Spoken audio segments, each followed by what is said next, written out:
Hey, and welcome back to another video, and today we're going to be going over text generation web UI. I'm going to show you how to install it 3 different ways, and then we're going to load an open source model and then run it. Let's get started. The first and probably easiest way is the one-click installer, and all you do is create a new project. We're going to clone this repo, then we're going to run one of these 4 scripts, but depending on your system, and then it's going to ask you at some point what GPU vendor you want to use.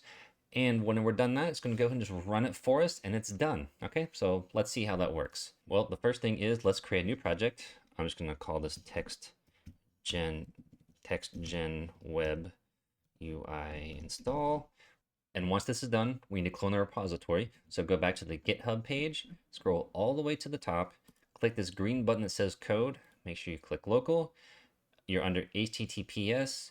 We're going to click this little symbol here with the 2 squares because it's going to copy this link or this Git link into our clipboard. We come back. We're going to open our terminal up into our project. Once this is open, you're going to type in git clone, paste in that link, hit enter, and this is going to take just a few seconds. It's going to clone the whole repository into your project. And now we're good to go. All we need to do next is go ahead and click the drop down on the project. Then you can see text generation web UI here. Scroll down, and as I mentioned before, there were 4 different scripts. There's one for Linux, Mac OS, Windows, and WSL. I'm going to be running the Mac OS, but depending on your system, go ahead and run one of these.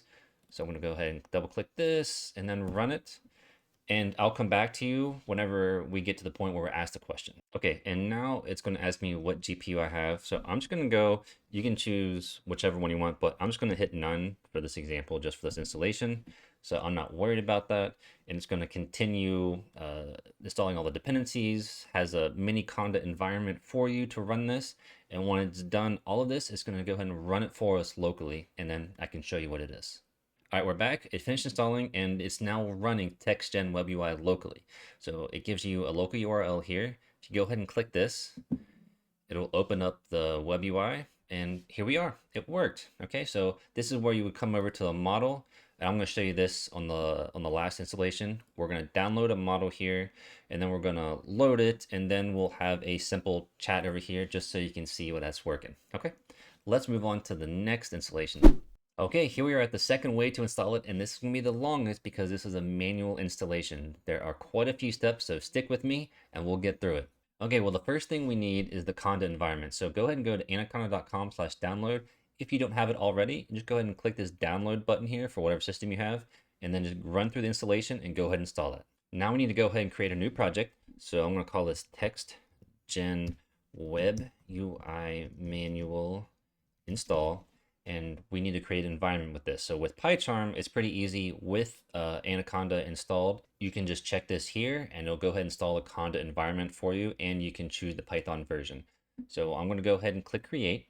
All right, now create the project. The next step is we need to go ahead and install PyTorch, and this is going to depend on which system you have. So for me, I'm going to go ahead and copy this pip3 install torch division and torch audio. I'm going to go back to my IDE. I'm going to go to my terminal and I'm just going to paste this in and go ahead and let this install. Now that it's installed those libraries, we need to go back to the GitHub repo. We're going to scroll all the way up and then we're going to clone the repo. So hit the green button that says code, make sure under local HTTPS, and then click the 2 squares. This is going to copy the Git link to your clipboard. We're going to go back. You're going to type in git. Let me clear this. You're going to type in git clone and then paste that link in, hit enter, and it's going to go ahead and install, well, clone the TextGen Web UI project into our IDE project we just created. And if you click the drop down here under the project, there it is, Text Generation Web UI. All right, the next step is we need to install the requirements based on your system to run this locally. Now, I had an issue with this. I have a Mac that uses Apple Silicon CPU. Okay, so I'm going to be using this one here, but that alone didn't work. I also had to install the requirements.txt because the Apple Silicon requirements, all the libraries there didn't have everything that was needed. So for me personally, I don't know for every CPU or GPU listed here if you need to do this, but to be safe, I'm going to go ahead and install requirements.txt and the Apple Silicon requirements. Okay, all right, let's go ahead and install these. I'm going to copy requirements.txt. when you go back to your project, the first thing you need to do is you need to change your directory. So you need to go into the text generation web UI. And then inside of here under the project, you can see all the requirement text files here. So we're going to type in pip install -r and then requirements.txt, and I'll come back whenever this is done. Okay, so that finished. And the next one is the Apple Silicon text. So I'm going to go ahead and install that one as well, and I'll be back when that's done. Now that we're done, the last thing we need to do is when you go back to the repo here, see we just finished installing the requirements here. And then the last thing is we can start the web UI. So it's telling us we already changed our directory, and then we can just run python server.py. So let's do that. Copy that in, python server.py. Make sure you're in the text generation web UI directory. Press enter, and let's see what works. Okay, we're back, and it works. Well, at least it's saying it's working. It's telling us it's running on local, so this is the same local for the first installation. And when we open that up, we have all of these models and everything working. All right, awesome. Well, we finished with that. The installation works. Good job if you got this far, because that's definitely a little bit more difficult. There's more command lines that you have to run.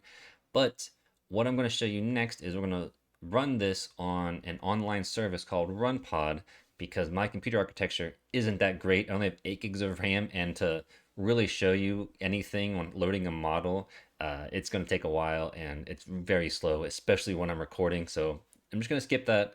Just know that no matter which way you do with the one-click install or manual or what I'm about to show you, it's going to work, okay? But I just want to show you something that's not going to take me forever to show you that it worked. So we're going to go ahead and go to the next step, and then we'll actually load a model and see it working.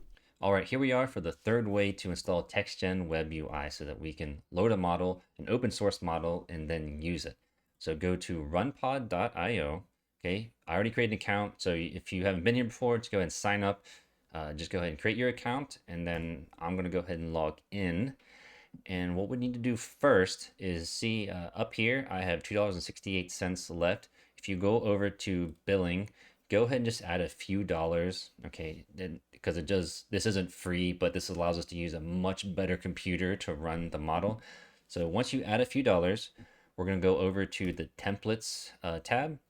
We're going to find RunPod, the bloke LLMs. You're going to go ahead and click deploy. I'm going to scroll down until I get to the RTX A6000. It's 79 cents an hour. Okay, so then click on deploy. We're not going to customize any deployments right now because we're going to just show you how text-gen-webui works. Go ahead and hit continue and then deploy. And this might take a minute or two, but we're just gonna wait here, and I'll be back when it's done deploying. All right, it's done. As you can see, it's running here on the top right. If you go ahead and click this purple button that says connect, you're gonna have two choices here. Well, 7860 is the actual interface, so go ahead and click to connect to that port, and then it'll open up text-gen-webui. Okay, on Hugging Face, we can choose any model we want. I'm going to use the E. Hartford Dolphin 2.1 Mistral model. So right here, you can choose to copy the name, go back over to text-gen-webui, paste this in here for the download model area, and then click download. And what it's going to do is just download everything we need for this model. So I'll be back when this is done. Okay, great. Now that it's done, up here, kind of in the middle top left, there's a refresh button beside the load button. So go ahead and click that. So now it knows that the model exists. Go ahead and click on none, and then click on Dolphin Mistral 7B. Right, now that we have the model selected, we're going to wait for some messages over here to appear, and then click load. And then now this will load the model into text-gen-webui so we can start chatting with it. Okay, now that it's successfully loaded the model, all we need to do is go over to the chat tab, and then we can test it. All right, I just asked it to give me a random number between 5 and 30, and it gave me 27.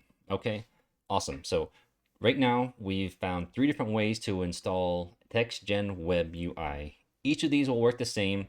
I just used RunPod to show you because this would have taken minutes. This would have taken so long for me to actually show you the response back from the model. If you have any issues installing it through one of the installations, please let me know and I'll be happy to help you. Thank you for watching, and I'll see you next time.